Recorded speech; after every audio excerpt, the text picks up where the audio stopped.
Punk's not dead, but it does have a scratch on the record, making it repeat over and over.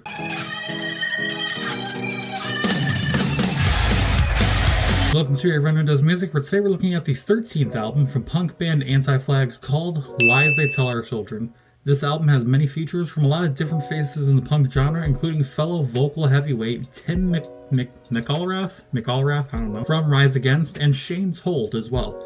With 11 songs and a runtime of just over half an hour, it's a straightforward affair, but it's one that warrants a sort of weird kind of review here, for better and for worse. I'm just going to tackle this straight on. I want to get into it right off the bat. For the better part of the last decade, this band has fallen into the unfortunate trap of being a band with banger singles, but lackluster full-length albums. Hate Conquers All from 2020 Vision was an absolute punk-fueled anthem, and previous releases like American Attraction had the all-familiar bite and fury and distinctive edge to it that Anti-Flag fans come to expect.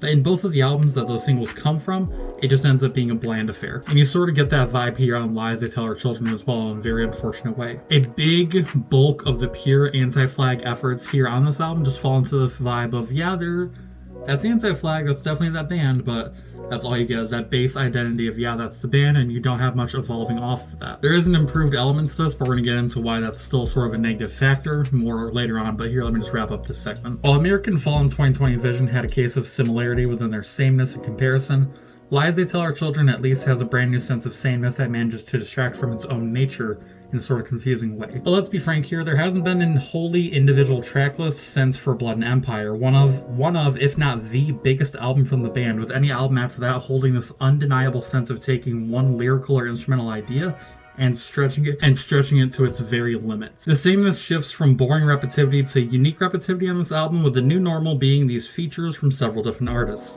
The voices are distinct and they affect the structure of the songs, but it's still modern Anti-Flag, and their not so subtle nuances coming out to play regardless. Side note, quick pause to check out the new Mountain Dew Pitch Black Energy. Let's take a look at that. Not gonna lie, this is kind of mid. It's just all the punch and none of the citrus. I will say that I really enjoyed Laugh, Cry, Smile, Die, and Modern Meta Medicine for their more infectious vibes in terms of momentum, but over half of this album is just features that are still following a sort of unintended formula. Lackluster Anti-Flag song structure with sudden individual vocals and lyricism courtesy of the features that tries to provide some new element but falls into the same traps due to the overall structure of the song. This album's strongest piece of the puzzle is an outside element, which isn't a killer, but made me notice more of the stagnant flavor the band has put out for the past decade or so. Let's switch to the solo Anti-Flag efforts, specifically the closing song Only in My Head. I find it hard to particularly distinguish what's a mainstream sensibility in music nowadays, whether it's inherent vibes or just what happens or it doesn't happen, but that thought process got into my head as I listened to this track over and over. From instrumental pieces to the lyrics written for the song, this felt like more of a cut and defined song meant to appeal to a certain sound, rather than the usual Anti-Flag straight-on punk approach, regardless of quality. I didn't get this feeling when I listened to The Hazardous, a punk song with some enjoyable punk edge to keep it within genre, well within genre, but at the end of this album, this energy was undeniable hearing it with Only in My Head. Going back to the featured artists, I feel like one of the standout artists that come out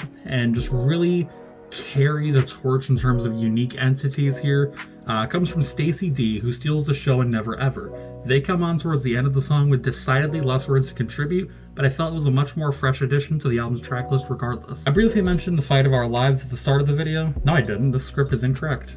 Well, The Fight of Our Lives is a song that makes me want to bring up the fact that there's modern anthem pieces for Anti-Flag, this song being the one for this album. It's right up there with Broken Bones or American Attraction and others, and it's even helped out with the additions of Tim McAllrath and the Minor Threat frontmen, but this is still falling into that very similar trap I mentioned earlier. There's one anthem piece and the rest feels like filler. I think that this album serves as a confusing piece for me. It was difficult to write this review, and to a certain point I felt like I didn't even want to put out this review, but then I realized that maybe this is one that I need to put out to sort of get some public opinions on it and just bring up the case and bring up a question.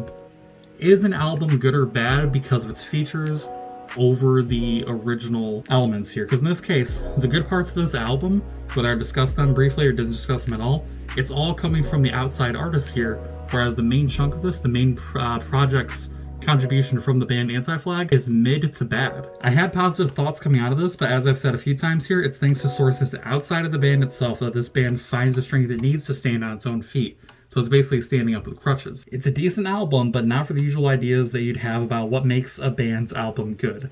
A collaborative effort is exactly what Anti-Flag needed, however, to find some footing in a stale part of their discography. It's for these reasons that Lies They Tell Our Children would get an 8 out of 10, but the actual score them giving it here is going to be a 7 out of 10. I'm knocking a point off because, like I said, it's the outside bands and features, not the actual band. And that's review. Let me know down in the comment section what you thought about this. Like I said, this was a review I was kind of miffy on putting out, but I feel like it's a good review to put out in terms of puts a question out into the world. Do you guys think an album is made better or worse when it's outside features that make up a good chunk of the good parts of this album? Let me know what you think down in the comment section below. Hope you're having a good day. Hope you're staying hydrated. I'll see you next time.